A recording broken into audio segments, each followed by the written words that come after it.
Hello students, welcome to new class. आज की class में हम स्टार्ट करेंगे नया चैप्टर इलेक्ट्रोमैग्नेटिक इंडक्शन। तो इलेक्ट्रोमैग्नेटिक इंडक्शन को पढ़ने से पहले हम पढ़ते हैं एक छोटी सी डेफिनेशन, मैग्नेटिक फ्लक्स।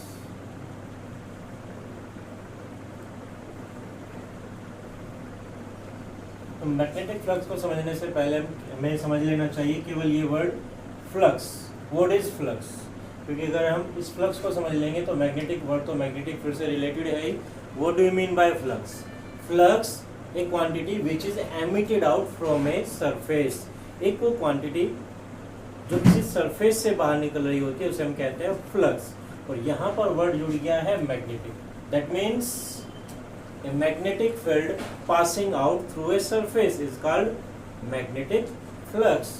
और हम मैग्नेटिक फ्लक्स को कैसे डिफाइन कर सकते हैं? Number of magnetic field lines passing perpendicularly to a surface is called magnetic flux. एक फिगर से हम इसको ड्रॉ करते हैं। सपोज ये है हमारे पास कोई एक सरफेस विद एरिया ए और ये किसी एक यूनिफॉर्म मैग्नेटिक फील्ड में प्रेजेंट है और यहाँ जो मैग्नेटिक फील्ड है वो इस सरफेस पर परपेंडिकुलरली पास हो रहा है। सपोज अपवर्ड जा रहा है परपेंडिकुलर टू दिस सरफेस।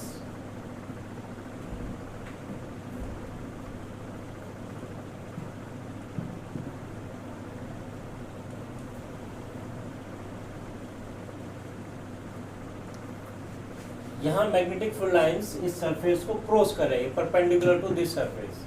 तो हम डिफाइन करते हैं मैग्नेटिक फ्लक्स को number of magnetic field lines passing perpendicularly to a surface is called magnetic flux. और मैथमेटिकली हम कैसे इसको डिफाइन करते हैं?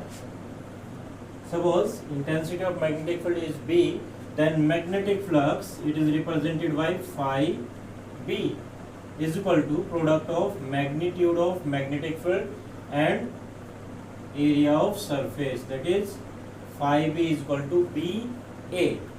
ये हो जाएगा हमारा magnetic flux passing through a surface. और सपोज ऐसा पॉसिबल नहीं है कि हर टाइम पर मैग्नेटिक फील्ड सरफेस पर परपेंडिकुलरली ही पास हो। अगर मैग्नेटिक फील्ड सरफेस से परपेंडिकुलर पास ना होकर के स्लैंटेड फॉर्म में, इंक्लाइंड फॉर्म में पास हो रहा हो, तब हमें क्या करना है? ये हमारा सरफेस एरिया ए और यहाँ मैग्नेटिक फ्लक्स पास हो रहा है making an angle theta with the normal drawn to the surface।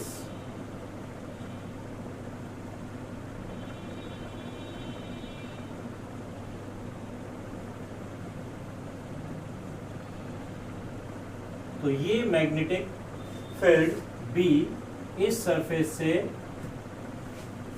Inclined form में पास हो रहा है making an angle theta with the normal drawn at the surface. तब क्या करना है? अकॉर्डिंग टू डेफिनेशन हमने क्या कहा है? Number of magnetic field lines passing perpendicularly to the surface. और यहाँ क्या है? परपेंडिकुलर से थोड़ा सा थीटा एंगल पर इंक्लाइंड है। अब क्या करें स्टूडेंट्स? इस मैग्नेटिक फील्ड के आप दो कंपोनेंट ले लीजिए, along the perpendicular and along the surface. जब आप अलोंग द परपेंडिकुलर कंपोनेंट करेंगे means in the direction of theta, तो कंपोनेंट हो जाता है कोस, मीन्स यह कंपोनेंट हो जाएगा B cos theta.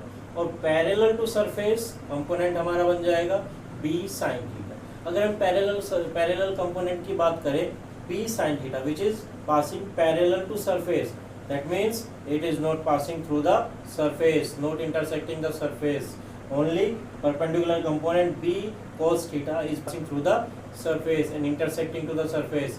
That means in this case magnetic flux will be phi B is equal to perpendicular component of magnetic field B cos theta into area of surface. That means you can write phi B is equal to BA cos theta। और students जो हमारा magnetic flux होता है that is a scalar quantity, but magnetic field and area also denoted as a vector quantity. और यहाँ दो vectors का product कैसा मिला है? एक स्केलर क्वांटिटी मिला है। That means we can represent magnetic flux as the dot product of magnetic field and area vector, that is phi b is equal to b dot a। ये हमारा vector form हो जाएगा। अब हम बात करते हैं स्टूडेंट इसका यूनिट का। यूनिट ऑफ मैग्नेटिक फ्लक्स क्या है स्टूडेंट्स हमारे पास? phi is equal to B A, क्या बन जाएगा? B मीन्स मैग्नेटिक फील्ड, और मैग्नेटिक फील्ड का यूनिट होता है tesla. A area means meter square, tesla को शॉर्ट में हम T से रिप्रेजेंट करते हैं, और एरिया हमारा metre square. Tesla metre square unit बन जाएगी यूनिट ऑफ मैग्नेटिक फ्लक्स। और SI यूनिट क्या होती है? SI unit of magnetic flux.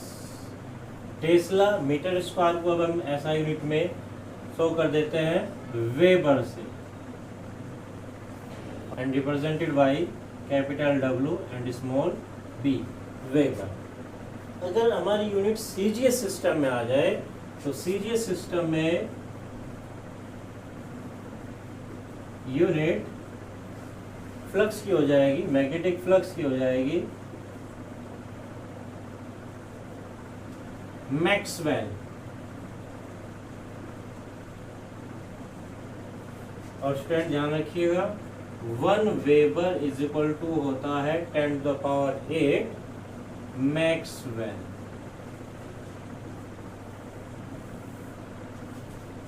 अब एक और बात हमारी बहुत ही इंपॉर्टेंट है स्टूडेंट्स, जो मैंने कहा यहाँ पर कि एरिया भी हमारा एज ए वेक्टर फॉर्म में डिनोट किया जा सकता है। एरिया को हम वेक्टर फॉर्म में कैसे डिनोट करते हैं? एरिया वेक्टर जिसको हम कहते हैं, an area vector is a vector drawn perpendicularly outward to a surface.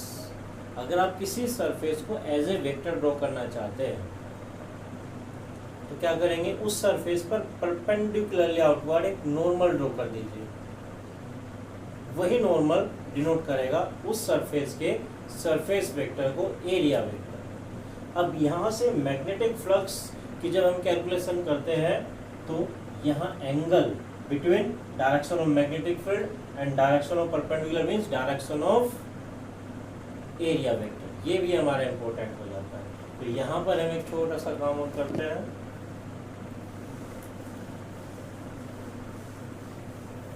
Suppose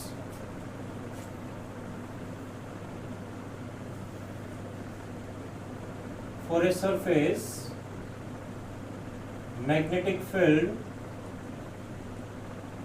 and area vector drawn on the surface, both are in same direction, then angle between B and A means direction of magnetic field and direction of area vector is 0, then magnetic flux phi B is equal to BA cos 0, और cos 0 1 that means flux हो गया हमारा BA, it will be a positive quantity, that means flux is positive. On the other hand, if direction of magnetic field is reverse, is opposite to the normal drawn on the surface, that means area vector. That means angle between the magnetic field and area vector is 180 degree. Therefore, magnetic flux phi B is equal to BA cos 180 degree. Cos 180 degree minus 1 minus BA. That means magnetic flux will be negative. तो क्या कर सकते हैं student? Magnetic flux positive भी हो सकता है, negative भी हो सकता है। आप इसको एक तरीके से और समझ सकते हो कि magnetic flux emitting out from a surface taken as positive and magnetic flux entering to a surface is taken as negative. तो यहाँ हमने सरफेस वेक्टर को समझा और मैग्नेटिक फ्लक्स को समझा। ये मैग्नेटिक फ्लक्स ये हमारा इलेक्ट्रोमैग्नेटिक इंडक्शन के लिए बड़ा इंपॉर्टेंट है। अब हम बात करते हैं electromagnetic induction. What is electromagnetic induction?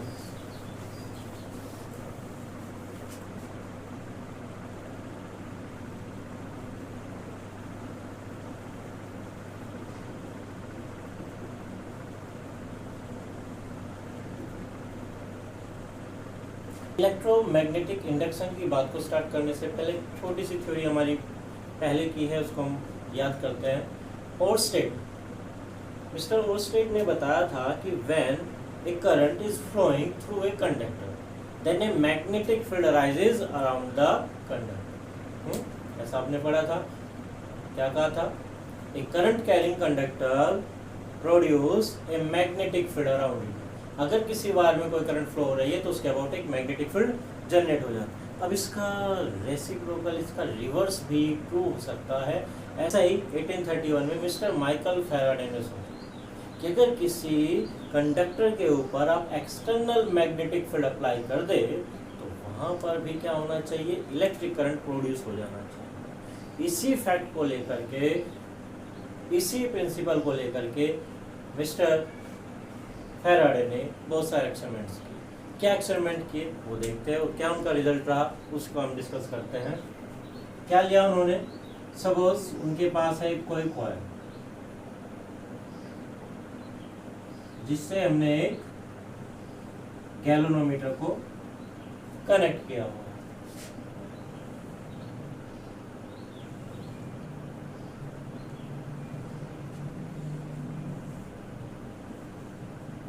देखते हैं क्या एक्सपेरिमेंट रहा मिस्टर फैराडे का। क्या देखते हैं हमें? ये हमारे पास एक मैग्नेट और कॉइल पेयर बन गया। तो according to Faraday, when a magnet moved towards a coil, जब एक मैग्नेट कॉइल की तरफ को मूव करती है तो उन्होंने क्या देखा? इस कॉइल में एक इलेक्ट्रिक करंट इंड्यूस हो जाती है, यहाँ इस कॉइल में एक ईएमएफ इंड्यूस हो जाता है। और सपोज जब ये नॉर्थ पोल कॉइल की तरफ को लाया जा रहा था तो गैल्वेनोमीटर में राइट की ओर को डिफ्लेक्शन प्रोड्यूस हो जाता है। और फिर उन्होंने क्या किया? सपोज इस बार नॉर्थ पोल को में दूर लेकर के चले जाते हैं, तब भी इलेक्ट्रिक करंट प्रोड्यूस होती है, लेकिन जस्ट पहले से अपोजिट डायरेक्शन में। अब जो हमारी मैग्नेटिक नीडल है वो लेफ्ट को डिफ्लेक्ट हो जाती है। और ऐसा ही नहीं था कि केवल मैग्नेट को ही मूव किया जाए, दूसरे एक्सपेरिमेंट में उन्होंने क्या किया? मैग्नेट को स्टेशनरी रखा और कॉइल को with respect to magnet move करा।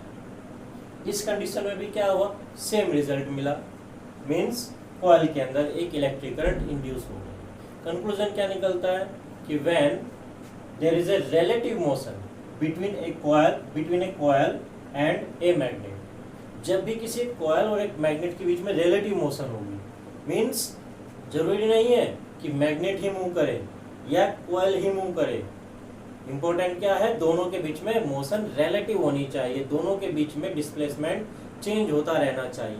ऐसा नहीं कि कांस्टेंट रहना चाहिए। आपने कॉइल को और मैग्नेट को दोनों को मूव करा दिया लेकिन उनके बीच का डिस्टेंस कैसा है? कांस्टेंट है। ऐसा नहीं होना चाहिए, उनके बीच की मोशन रिलेटिव होनी चाहिए।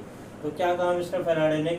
When there is a relative motion between a coil and a magnet, then an EMF is induced. If coil is connected to a closed circuit, then an electric current is also induced. This phenomena is known as electromagnetic induction. The phenomena of production of electric current in a coil due to the relative motion of magnet and coil. तो Faraday साहब ने ये result हमारा दिया electromagnetic induction का। और ये जो इलेक्ट्रोमैग्नेटिक इंडक्शन की फिनोमिना रही, आप समझ लीजिए कि हमारी जो एसी थी, एसी का इन्वेंशन यहाँ इस बेसिक से होता है। जब एक कॉइल और एक मैग्नेट के बीच में मोशन होती है तो वहाँ पर इलेक्ट्रिक करंट, एक ईएमएफ इंड्यूस हो जाता है। जो हमारे जनरेटर्स होते हैं उसका मेन प्रिंसिपल क्या है? सेम यही होता है। ठीक है स्टूडेंट्स, आगे की क्लास में हम फैराडेज प्रिंसिपल और दूसरे लॉज पढ़ेंगे। Thank you.